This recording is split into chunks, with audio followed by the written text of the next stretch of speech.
ये ऋषिकेश हैं, दिल्ली आईआईटी में पढ़ाई करते थे। इन्होंने सुसाइड कर लिया है। इनके सुसाइड करने के बाद आईआईटी दिल्ली के कैंपस में बवाल मचा हुआ है। आपको पता है यह ऋषिकेश बिहार के बेगूसराय का ही रहने वाला है, लेकिन बिहार खामोश है। क्यों? इसकी जांच तलाश रहा है। चलिए नमस्कार, मैं संतोष सिंह और बात हम ऋषिकेश की कर रहे हैं। वो ऋषिकेश जो संघर्ष के साथ आईआईटी दिल्ली पहुंचा हुआ था, वो ऋषिकेश जिसके पिता के असामयिक निधन की वजह से इन्होंने बीटेक की पढ़ाई आदि से छोड़ दी। हम बात उस ऋषिकेश की कर रहे हैं जो दिल्ली डीपीएस से पढ़ाई की, 10th तक पढ़ा और फिर इंटरमीडिएट में वो बिहार आ गया। बिहार आने के बाद पारिवारिक वजह रही होगी, कुछ न कुछ समस्याएं रही होगी। दिल्ली डीपीएस में पढ़ने वाला छात्र मेधावी होगा ही, प्रतिभावान होगा ही, लेकिन कुछ पारिवारिक वजह रही जिस वजह से उन्हें बिहार लौटना पड़ा। बिहार लौटने के बाद बिहार से उन्होंने इंटरमीडिएट पास की। प्रतिभा के धनी थे। इन्होंने पहले ही अटेम्प्ट में बीटेक कंप्लीट कर गए, एनआईटी इन्हें मिला और इसी बीच इनके पिता का निधन हो गया। मौत की खबर के बाद ऋषिकेश पूरी तौर पर टूट चुका था। बीच में ही वो पढ़ाई छोड़ दिया और फिर माँ के साथ रहने बेगूसराय के बखरी पहुंच गए। लेकिन कुछ दिनों के बाद उन्हें लगा कि इस दौर से हमें हमारे अपनी माँ को बाहर निकलना होगा। फिर वो आकर आपको जो नालंदा ओपन यूनिवर्सिटी है उससे उन्होंने ग्रेजुएशन किया, आप समझ सकते हैं। और ग्रेजुएशन करने के बाद जेएमएम का जो होता है, जेएमएम का जो इंट्रेंस टेस्ट होता है, उसमें पूरे इंडिया में इन्होंने 40वां स्थान ग्रहण किया। 40वां स्थान, आप सोच सकते हैं। और उसी के आधार पर इनका दिल्ली आईआईटी में फिजिक्स में हुआ और वहाँ वो शोध का काम कर रहे थे। हालांकि माँ को वो हमेशा कहते रहते थे कि माँ मुझे इस दुनिया में रहने का मन नहीं करता है, माँ तुम्हारी वजह से हम पढ़ाई कर रहे हैं, माँ तुम्हारी वजह से हम दिल्ली तक तो पहुँच आए, लेकिन डिग्री लेने का मन नहीं करता है, मुझे बीच में ही पढ़ाई छोड़कर वापस तुम्हारे पास लौटने का हर वक्त मन करता रहता है, प्लीज़ माँ मुझे इजाज़त दो। स्वाभाविक तौर पर दिल्ली आईआईटी में जाने के बाद आर्थिक तौर पर पढ़ाई करने में उन्हें कोई परेशानी नहीं हो रही थी। उनके कई मित्रों ने कहा कि जीनियस के साथ साथ वो दुनिया को अलग नज़रिए से देखता था। और आज ऋषिकेश इस दुनिया में नहीं है। इनकी माँ दिल्ली पहुंच चुकी है, लेकिन इस मौत को लेकर जो कहा जा रहा है कि आईआईटी के बिल्डिंग से, ऊंचाई वाली बिल्डिंग पे चढ़कर 6ठी बिल्डिंग से इन्होंने छलांग लगा दी और उसके बाद उसकी मौत हो गई। लेकिन उसके इस मौत को लेकर पूरा आईआईटी कैंपस कह सकते हैं कि आंदोलनरत हो गया। और आजकल आंदोलन हो जाए तो आप समझ सकते हैं कि माहौल किस तरीके का बन जाता है। ज़बरदस्त आंदोलन, प्रोटेस्ट हो रहा है। कॉलेज प्रशासन ने पहले हिमाचल के पूर्व डीजीपी के नेतृत्व में एक कमेटी बनाई कि आईआईटी के बच्चे सुसाइड क्यों करते हैं, सुसाइड करने की वजह क्या है, संस्थान में क्या सुधार होना चाहिए। तीन सदस्यीय कमेटी उन्होंने बताई। साथ ही हत्या की वजह क्या हो सकती है, क्यों, या अगर हत्या है तो उसकी वजह क्या है, लेकिन सुसाइड क्यों करते हैं, मुख्य तौर पर इसी बात को लेकर फोकस था। हालांकि उस कमेटी के जो हिमाचल के पूर्व डीजीपी को जो बनाया गया था, वो इस कमेटी में ऑन करने से इनकार कर दिया, मतलब कमेटी के लिए वो काम करने से इनकार कर दिया। तो आज उन्होंने दिल्ली हाई कोर्ट के एक पूर्व जज की अध्यक्षता में एक कमेटी गठित करने का ऐलान किया है। फिर भी छात्रों का गुस्सा शांत नहीं है। छात्रों का गुस्सा इस वजह से है कि प्रशासन आए दिन इस तरीके की घटनाएं घट रही है। इसको लेकर प्रशासन, मतलब कॉलेज प्रशासन, आईआईटी प्रशासन सचेत नहीं है। वहीं दूसरी ओर जो सबसे महत्वपूर्ण बात है कि ऋषिकेश का जात अभी तक सामने नहीं आया है, इसलिए पूरा बिहार सोया हुआ है। कहीं बिहार की मीडिया में, न सोशल मीडिया में, कहीं इनकी खबर आप नहीं देख रहे होंगे।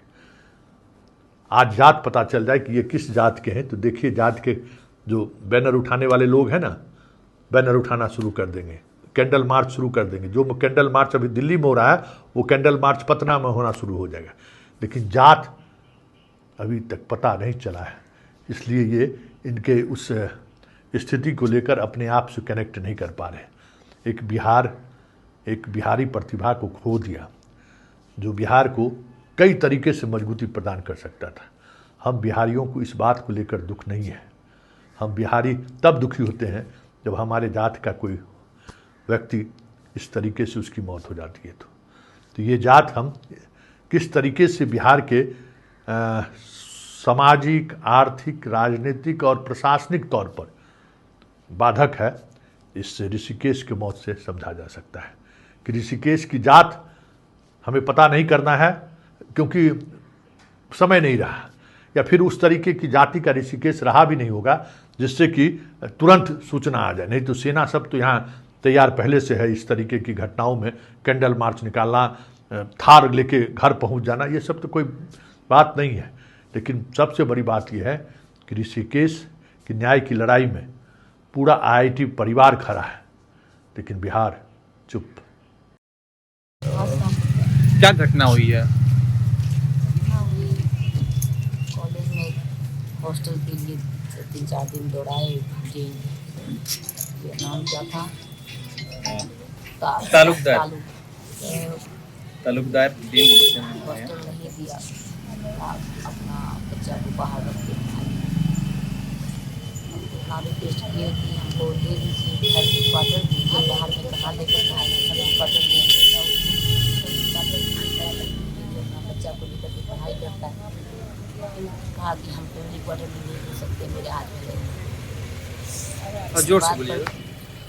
इसी बात में बहुत नाराज हो गया लड़का, दुखी हो गया। उसको पहले फैमिली हॉस्टल नंबर दिया गया था, 66 नंबर रूम दिया गया था, और उसके बाद देने के समय उसको नहीं दिया गया।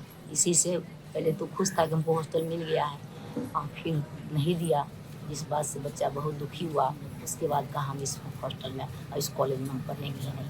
हमारा अपमान किया, हम नहीं पढ़ेंगे। अपमान इसलिए किया, सब होली के समय में सब बच्चा लोग, कुछ बच्चा बच जाता है हॉस्टल में, कोई बच्चा सब अपना होली खेला, भांग पिला दिया, फिर गाना बजा पिला दिया, जिसमें बकने लगा, बहुत ज़्यादा बकने लगा। तो उसको हॉस्पिटलाइज किया गया।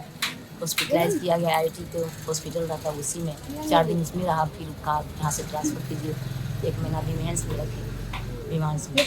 फिर जब आया हॉस्टल में, डॉक्टर लिख दिया कि अब ठीक है, लड़का अपना पढ़ाई कर सकता है। फिर वो लोग कहे कि पढ़ाई क्या करेगा, इतना दिन तो लॉस हो गया, अब क्या पढ़ाई करेगा, विड्रॉल ले लीजिए। तो विड्रॉल दिलवा दिया। उसके बाद जब दूसरा सेमेस्टर गए बच्चा को लेकर के, तो हॉस्टल ही नहीं दिया। पहले ही आवंटित कर दिया हॉस्टल, जैसे पहले मैसेज करके दे देता है, तो मैसेज कर दिया। उसके बाद जब लेने गए, 2-4 दिन हमको आया, मीटिंग करेंगे तब देंगे, ऐसे सब आदमी से। तो फिर जब गए, कल आइए परसों आइए, तो कहा मीटिंग नहीं किए, ऐसे हम नहीं दे सकते हैं हॉस्टल। क्यों नहीं दे सकते? हाँ, क्योंकि ऐसे बच्चों को हम नहीं, कैसे इसका बच्चों को? क्या एलिगेशन क्या था? इसका क्या गारंटी है कि फिर से ये गांजा वजा नहीं पिएगा और हंगामा नहीं करेगा। हम कहें कि अगर ये दोबारा कुछ करेगा तो इसका जिम्मेवार हम लेते हैं।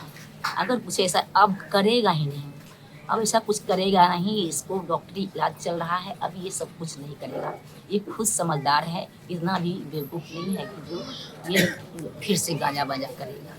वो संगत में बिगड़ गया, उसमें पीने खाने वाला बच्चा था, उसको पिला दिया। तो इसलिए कहा ऐसे बच्चों के लिए हमारे हॉस्टल में रखने का कोई प्रावधान नहीं है। सरकार ने कोई नया नियम नहीं निकाला है। फिर हम कहें कि हॉस्टल फैमिली क्वार्टर ही दे दीजिए, नहीं दीजिएगा हॉस्टल। फिर वो भी कहा वो भी हम नहीं दे सकते हैं, नहीं दिया। फिर हमको बाहर में 2 रूम लेना पड़ा, लेटरिन बाथरूम रसोई, कि हम बाहर में ही रख के पढ़ाएंगे बच्चा को। फिर बच्चा नहीं तैयार हुआ पढ़ाई की, कहा अब इस कॉलेज में हम पढ़ेंगे ही नहीं, हमको अपमान किया गया है। हाँ, ऐसे बच्चों को मैंने लिखित रूप में अपना बयान दर्ज कराया है। हम लोगों ने अपना बयान दर्ज कराया है, जिसमें जो डीन के द्वारा मिसरेप किया गया, बच्चों को इस तरह से ह्यूमिलेट किया गया इसका सारा दोष मैं कॉलेज प्रशासन को देना चाहूँगा, जो भी, और इस तरह से बच्चे का करियर बर्बाद करने का किसी को कोई हक नहीं है। और मुझे इसमें न्याय चाहिए। जान भी ले लिया ना। किसी का जान ले लेना, किसी का इस तरह से करना, आज मेरे भाई के साथ हुआ है, कल किसी के साथ भी होगा। ठीक।